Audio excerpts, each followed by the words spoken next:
Hi, my name is EJ Massa. Today I'm going to talk about the first two episodes of American Gods. I just watched them, and I gotta say, they're a beautiful, beautiful, confusing mess. I mean, I understand, the basic plot, where, this character, Shadow Moon, and yes, Shadow Moon is his real name, is released from prison early because his wife dies in a car accident. Apparently, prisons will do that if you ask them. Yeah, they did that for me. And after he gets out of prison, he meets a cast of crazy characters, starting with Mr. Wednesday, who hires him to do a job like being a bodyguard or something.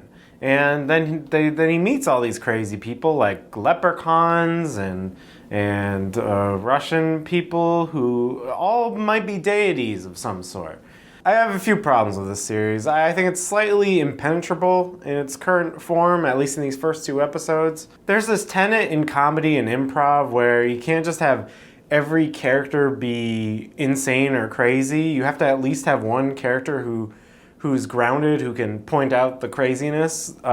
Because if everybody's crazy, you're just in Crazy Town.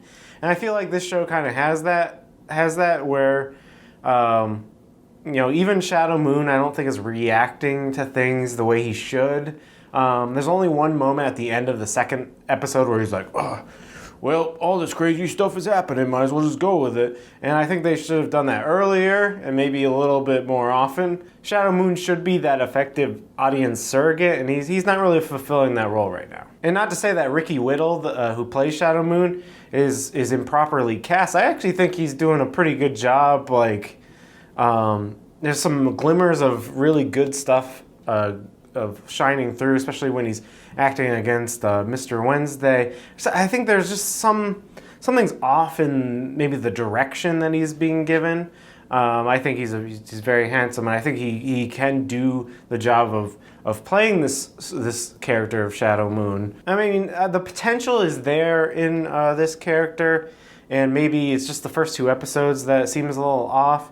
But you gotta really nail this stuff right off the bat. I mean, a good, effective pilot, compared to another show like Hannibal, also by Brian Fuller, you got the relationships between between Will and all the other characters right off the bat, and you got the conceit of the show, and you got all the stuff, and the stylistic flares were in service to all of those mechanics. While in this show, it feels a little bit more like the style is winning over. Like randomly, there was that moment where they go to Chicago, and there's like a world map that it turns into a keyhole, and it's like, why did you even do that? It didn't serve anything but a stylistic flair that didn't push the story further at all. Of course, the highlight of the series is Ian McShane, who is given enough material to really chew the scenery with, and that's always delightful. I mean, and that might be enough for people to continue on with the series. Even I didn't read the book,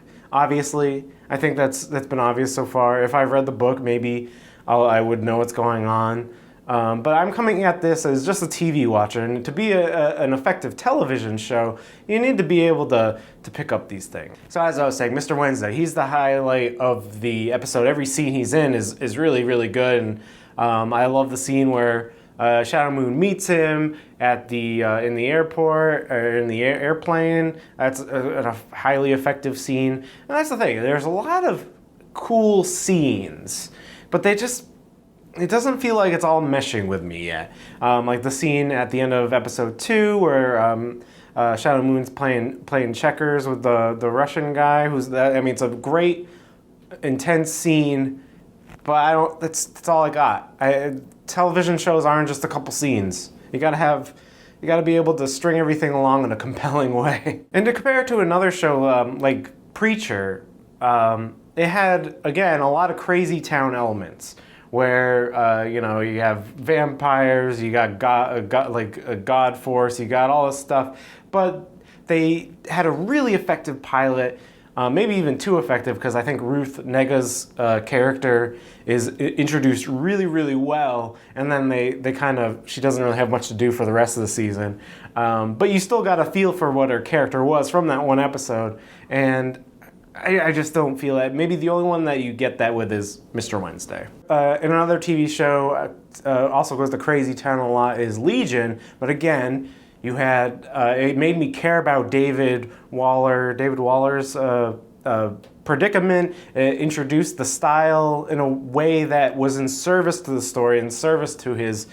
delusions, and it set up a villain and a conflict. It set up the other batch of mutant characters. It set it up so well that you knew where it was going, and I don't feel like American Gods it's just a little bit too amorphous, and it's a little bit too much. Oh, this is happening, and this is happening, and this is happening.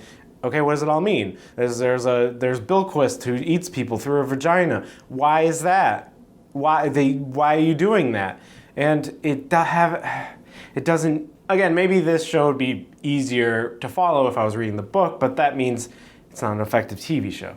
And I can read a Wikipedia page while I watch the episode, but that's not fun. That's not fun television. You know, I listen to podcasts sometimes, and it gives me more insight on things, but I don't want to have to do that. I don't have time. I don't have time to do the post shows and Wikipedia pages and to read books. Who reads books? But it's super beautiful. I love the artistic blood splatters. The look of the series is great. It looks like $1 million. It's amazing. And I mean, I don't want to be too negative because I love that scene with Orlando Jones, the little vignette. The Coming to America God scenes are kind of fun. And I love the Orlando Jones performance of Anansi, the trickster god, and his whole speech was really compelling. It's also the first time that I've seen an erect penis on a television show. I mean, I'm sure there's other shows that have erect penises, and I've never seen them, but this is a first for me. I think that's positive. It's good to see Ian McShane in a prominent role. I think it's been a while. Maybe Deadwood is the last I remember. He was in a cameo in some things, but so there's enough talent here that I think it could easily be course corrected, and a few episodes later it might be a great show. But I think I'm going to wait until most of the episodes have dropped, and I'll binge them, and it'll be less frustrating than watching them week to week, which it kind of feels like right now. In the meantime, Better Call Saul has just had an amazing episode. Chicanery, I think that's how it's said, chicanery. And that episode was freaking awesome. I think it was the best episode of television I've seen this year. Better Call Saul. Anyway, I'll see you later. Bye-bye.